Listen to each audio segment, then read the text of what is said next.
Екі өрнектің қосындысының және айырмасының квадраты. Алдымен қосындының квадратын есептейік. А плюс Б-ның квадраты. Квадрат ол өзіне екі рет көбейту деген. Сонда А плюс Б-ны өзіне көбейтеміз. А плюс Б көбейтілген А плюс Б. Енді бұл көп мүшені көп мүшеге көбейту болады. Көп мүшені көбейткенде бірінші жақшаны екінші жақшамен бәрімен көбейтіп шығамыз. А-ны А-ға көбейтеміз, А-ны Б-ға, Б-ны А-ға көбейтеміз, Б-ны Б-ға. А-ны А-ға көбейтсек А квадрат, А мен Б-ны көбейтсек А-Б, Б мен А-ны көбейтсек Б-А, Б мен Б-ны көбейтсек Б квадрат. Ұқсас мүшелер А-Б мен Б-А ұқсас мүше болады. Олар біріктіріп жазамыз. А квадрат плюс 2АБ плюс Б квадрат. Сонда екі өрнектің қосындысының квадраты ол бірінші өрнектің квадраты қосылған екі еселенген бірінші өрнекпен екінші өрнектің көбейтіндісі қосылған екінші өрнектің квадраты. Енді айырманың квадратын қарастырайық. А минус Б мен А минус Б-ның квадраты ол А минус Б мен А минус Б-ны көбейту. А мен А-ны көбейтеміз, А мен минус Б-ны, минус Б мен А-ны, минус Б мен минус Б-ны. А мен А-ны көбейтсек А квадрат, А мен минус Б-ны көбейтсек минус А-Б, минус Б мен А-ны көбейтсек минус Б-А, минус Б мен минус Б-ны көбейтсек плюс Б квадрат. Тағы ұқсас мүшелер біріктіріп жазсақ, сонда А квадрат минус 2АБ плюс Б квадрат болады екен. Сонда айырманың квадрат, А минус Б-ның квадрат, А квадрат минус 2АБ плюс Б квадрат болады. Ал енді мысалдармен қарастырып көрейік. Х плюс 5-тің квадраты ол тең болады. Біріншісінің квадраты, х-тің квадраты қосылған екі еселенген бірінші сан көбейтілген екінші сан қосылған екінші санның квадраты, 5-тің квадраты. Сонда х квадрат плюс 2, 5, 10, 10х қосылған 5 квадрат ол 25. Х плюс 5-тің квадраты, сонда х квадрат қосылған 10х қосылған 25-ке тең. Келесі мысал, n бөлінген 4 қосылған n бөлінген 3-тің квадраты.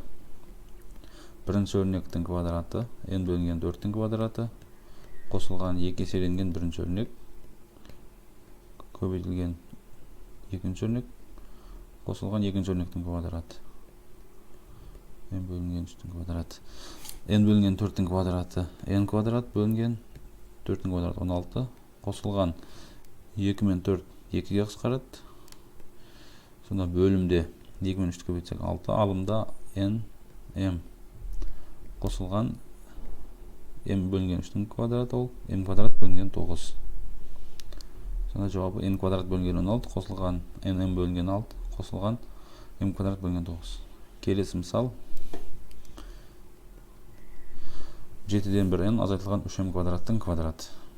Бірінші өрнектің квадраты 7-ден 1n-нің квадраты азайтылған 2 еселенген 7-ден 1n көбейтілген 3m квадрат қосылған 3m квадраттың квадраты. 7-ден 1n-нің квадраты ол 49-дан 1n квадрат. 2 көбейтілген 7-ден 1 көбейтілген 3 ол 7-ден 6 n m квадрат қосылған 3m квадраттың квадраты ол 9 m-нің 4-ші дәрежесі болады. Сонда 49-дан 1n квадрат азайтылған 7-ден 6 n m квадрат қосылған 9 m-нің 4-ші дәрежесі. Енді келесі 103-ті осы екі өрнектің қосындысының квадрат формуласымен шығарып көрейік. 103-ті біз 100 плюс 3 деп алсақ, 100 қосылған 3-тің квадраты. Сонда бірінші өрнек 100 болады, екінші өрнек 3 болады. 100-дің квадраты қосылған екі еселенген бірінші сан, екі еселенген бірінші өрнек көбейтілген үшінші өрнек қосылған екінші өрнектің квадраты. 100-дің квадраты 10.000 қосылған 2 көбейтілген 100 көбейтілген 3 600 қосылған 3-тің квадраты 9. Сонда 103-тің квадраты 10.609 болады екен. Келесі 98-дің квадратын есептеп көрейік. 98-дің квадраты 100 азайтылған 2 деп алсақ болады. 100 азайтылған 2-нің квадраты. Сонда 100-дің квадраты азайтылған 2 еселенген 100 көбейтілген 2 қосылған 2-нің квадраты. 100-дің квадраты 10-ның азайтылған 2 100 ол 400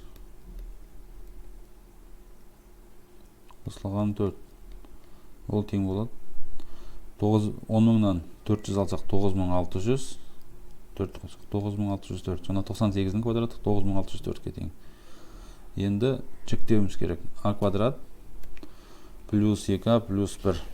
Сонда а квадрат бір санның квадраты қосылған 2 еселенген а бірінші сан көбейтілген 1 қосылған 1-дің квадратын осы формула келіп тұр. Онда бұны біз а плюс 1-дің квадраты деп жазамыз. Келесі b квадрат минус 8b қосылған 16 дейді. Бұны b-ның квадраты азайтылған 2 еселенген b көбейтілген 8b шығу үшін тағы 4-ке көбейтуіміз керек. Қосылған 16 4-дің квадраты. Онда бұл b минус 4-дің квадратына келеді екен. Келесі 3,161 қосылған 3,8d қосылған d квадрат. 3,161 бізде 1,9-дің квадрат қосылған 2 еселенген 1,9 көбейтілген d қосылған d-ның квадраты. Сонда 1,9 қосылған d-ның квадраты болады. Келесі t квадрат минус 5-тен 17 dt плюс 100-ден 289 d квадрат. Тең болады t квадрат деген t-ның квадрат азайтылған 2 еселенген t көбейтілген 5-тен 17 шығу үшін 2-ні біз 10-дан 17-ге көбейтуіміз керек. 10-нан 17 d. 289 бөлінген 100 ол 17 бөлінген 10-ның квадрат. d квадрат ол d-ның квадрат. Сонда бұл бізде t азайтылған 17 бөлінген 10 d-ның квадрат. Келесі өрнекті ықшамдауымыз керек. Өрнекті ықшамдау үшін бірінші жақшаны ашып аламыз. a-ға және минус 2b көбейтеміз. a квадрат минус 2ab азайтылған 3b плюс a-ның квадраты бірінші өрнектің квадраты 9b квадрат жақшаға алып жазайық. Қосылған 2 еселенген 3b көбейтілген a 3 пен 2-ні көбейтсек 6ab қосылған a квадрат. Бұны жақшаға алғанымыздың себебі жақшаның алдында минус тұр. Ал минус таңбаларға әсер етеді. Сондықтан шатаспас үшін жақшаға алып қоймыз. Минус 2ab азайтылған 9b квадрат азайтылған 6ab азайтылған a квадрат. a квадрат пен минус a квадрат қысқарады. Минус 2ab мен минус 6ab ұқсас мүше. Коэффициенттерін қоссақ минус 8ab минус 9b квадрат. Жауап осылай екен. Келесі өрнек m плюс 8-дің квадрат азайтылған m минус 2n көбейтілген m плюс 2n. m плюс 8-дің квадрат m квадрат қосылған 2 еселенген m көбейтілген 8 16m болады. Қосылған 8-дің квадраты 64. Азайтылған. Бұл жерде екі өрнектің айырмасы мен қосындысын көбейтсек, ол квадраттардың айырмасына тең болады. Сонда m квадрат минус 4n квадрат шығу керек. Жақшаның сыртындағы минуспен таңбалар ауысады. Минус m квадрат плюс 4n квадрат болады. Тең болады. m квадрат пен минус m квадрат жойылады. Сонда 4n квадрат қосылған 16m қосылған 64 болады. Келесі есепте көбейткіштерге жіктеуіміз керек. Көбейткіштерге жіктегенде барлығы бөлінетін 2-ны жақшадан шығарып аламыз.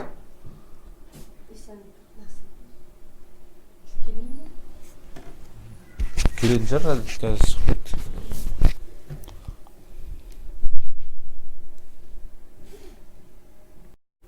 Келесі есебіміз 2y квадрат минус 4ay плюс 2 осы өрнекті жіктеуіміз керек.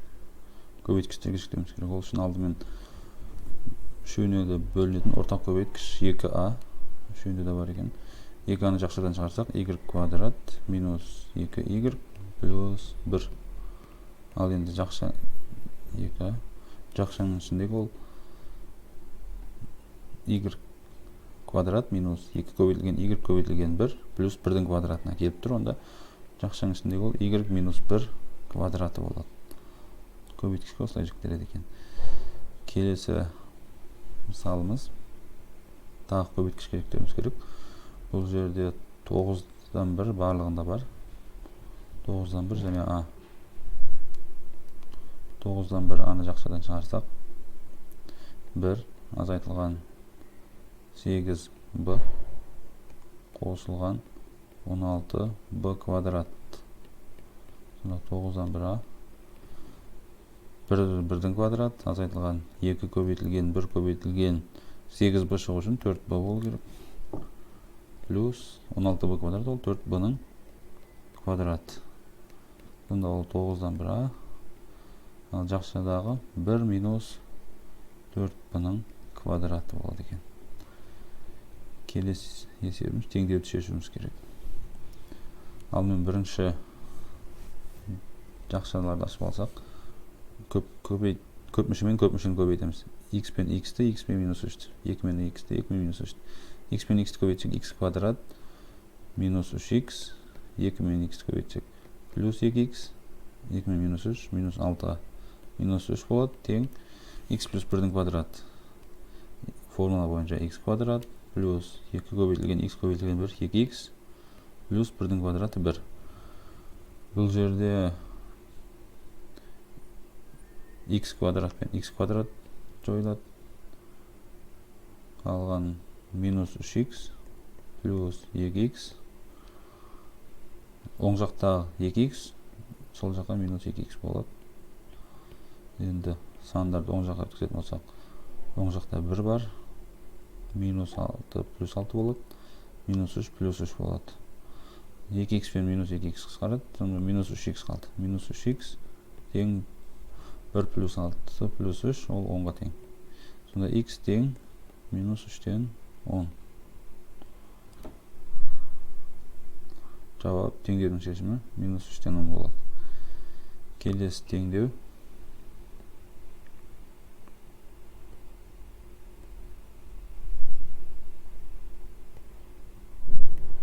Келесі теңдеу тағы жақшаларды ашып алуымыз керек. Біріншісіне көп мүшені көбейту. 9x-ті 1-ге көбейтсек 9x, азайтылған 9x-ті минус 4x көбейтсек минус 36x квадрат.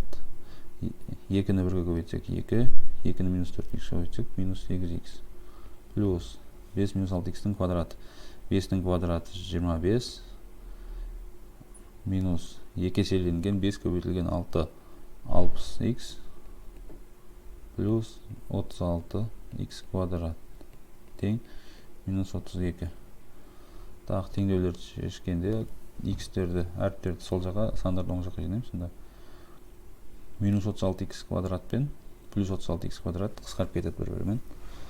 Тағы 9x азайтылған 8x минус 60x тең болады минус 32. Плюс 2-міз минус 2 болады. Плюс 25 минус 25 болады. 9x минус 8x 1x минус 6x минус 59x тең болады. Минус 32 минус 2-міз минус 34 минус 25-міз минус 59. Сонда жауап x тең минус 59-ды минус 59-ға бөлсек 1-ге тең. Келесі теңсіздік бізде. Теңсіздікте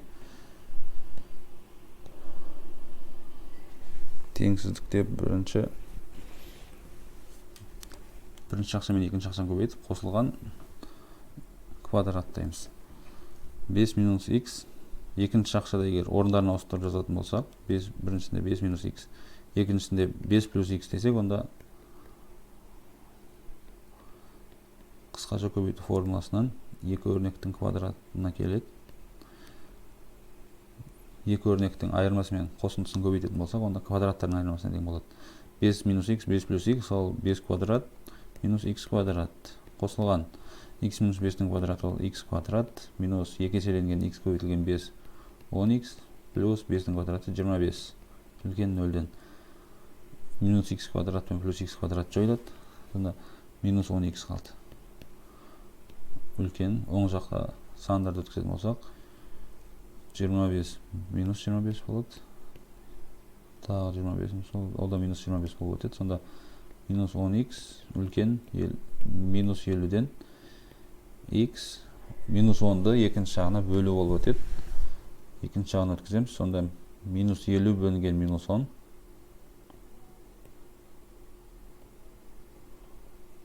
Теріс санға бөлгеніміз үшін теңсіздік белгісі ауысады. Үлкен болса, енді кіші болады. Сонда x жауабында x кіші минус 50-ді минус 10-ға бөлсек, x кіші 5-тен. Келесі есепке қарайық. Келесі есепте дағы 4x минус 3, 4x плюс 3, азайтылған 4x минус 1-дің квадрат кіші 3x-тен. 4x минус 3, 4x плюс 3 ол екі өрнектің айырмасы мен қосындысының көбейтіндісі ол квадраттардың айырмасына тең болады. 4x квадрат азайтылған 3 квадрат минус 4x минус 1-дің квадраты, және жақшаң сыртына минус болған таңбалар ауысып отырады. 4x-тің квадраты минус 4x-тің квадраты болады. Минус 2 көбейтілген 4x көбейтілген 1 8x плюс 8x қайнап кетеді. 1-дің квадраты плюс 1-дің квадраты ол минус қайналады, минус 1 болады. 3x 4x квадрат ол 16x квадрат минус 3-дің квадраты 9 минус 4x квадрат минус 16x квадрат плюс 8x минус 1 кіші 3x-тен. 16x квадрат пен минус 16x квадрат қысқарады. 8x оң жақтағы 3x сол жаққа өтеді, минус 3x кіші минус 9-ымыз 9 болады, минус 1-іміз оң жаққа өткенде плюс 1 болады. Сонымен 5x 8-ден 3 азайтсақ 5x кіші 10-нан x кіші 10 бөлінген 5 2-ден, x кіші 2-ден. Келесі мысалымыз күрделі мысал екен.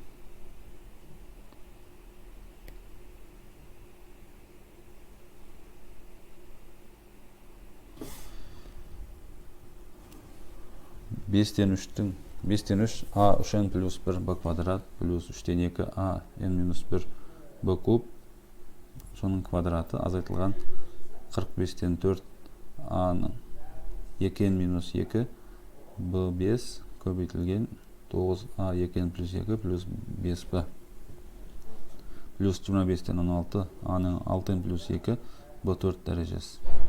Енді осы өрнекті қысамдап көрейік. Бірінші квадрат, екі өрнектің қосындысының квадраты. Сонда квадраттайтын болсақ, 25-тен 9 a-ның 6n плюс 2 дәрежесі, b-ның 4 дәрежесі. Қосылған 2 еселенген бірінші өрнек 5-тен 3 a-ның 3n плюс 1 дәрежесі b квадрат көбейтілген 3-тен 2 a-ның n минус 1 дәрежесі b куб қосылған 3-тен 2-ның квадраты 9-дан 4 a 2n минус 2 көбейтілген b-ның 6 дәрежесі. Азайтылған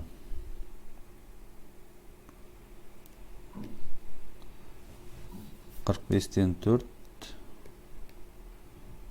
a 2n минус 2 b5 көбейтілген 9 a 2n плюс 2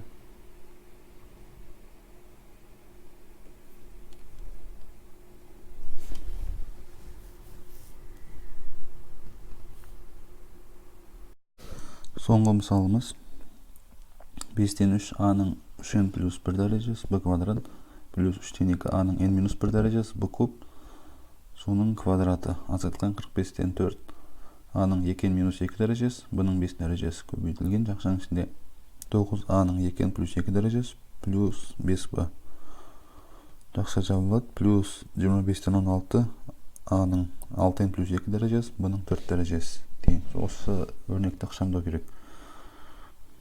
Ол үшін алдымен бірінші жақшаны квадратты алуымыз керек. Қысқаша көбейту формуласы арқылы квадраттайтын болсақ, біріншісінің квадраты 25-тен 9 a-ның 6n плюс 2 дәрежесі b-ның 4 дәрежесі қосылған 2 көбейтілген 5-тен 3 a-ның 3n плюс 1 дәрежесі b квадрат көбейтілген 3-тен 2 a-ның n минус 1 дәрежесі b куб қосылған 3-тен 2-ның квадраты 9-дан 4 a-ның 2n минус 2 дәрежесі b-ның 6 дәрежесі азайтылған 45-тен 4 a-ның 2n минус 2 дәрежесі b-ның 5 дәрежесі көбейтілген 9 a-ның 2n плюс 2 дәрежесі азайтылған 45-тен 4 a-ның 2n минус 2 дәрежесі b-ның 5 дәрежесі көбейтілген 5b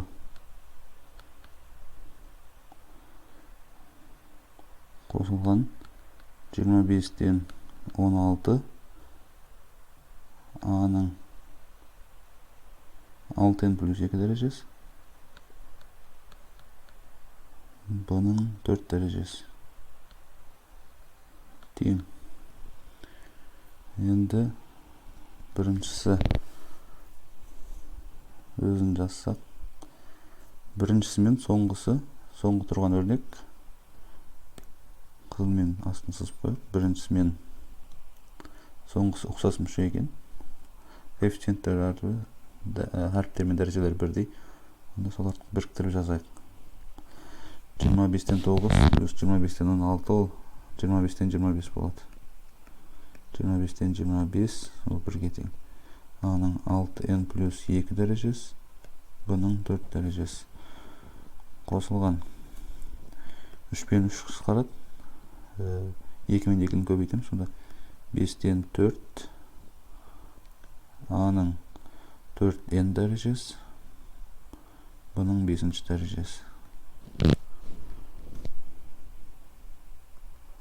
қосылған 9-дан 4 a-ның 2n минус 2 b-ның 6 дәрежесі азайтылған 45 пен 9 қысқарады, 9-ға қысқарады, сонда 5 қалады, 5-тен 4 қалады. 5-тен 4 a-ның 2n минус 2 дәрежесі b-ның 5 дәрежесі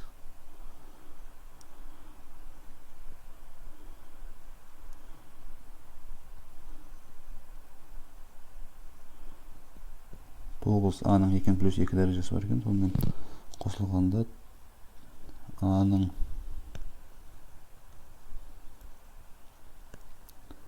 4n дәрежесі болады. a-ның 4n дәрежесі b-ның 5 дәрежесі азайтылған 45 пен 5 қысқарады, 9 қалады. 9-дан 4 a-ның 2n минус 2 дәрежесі b-ның 6 дәрежесі тең.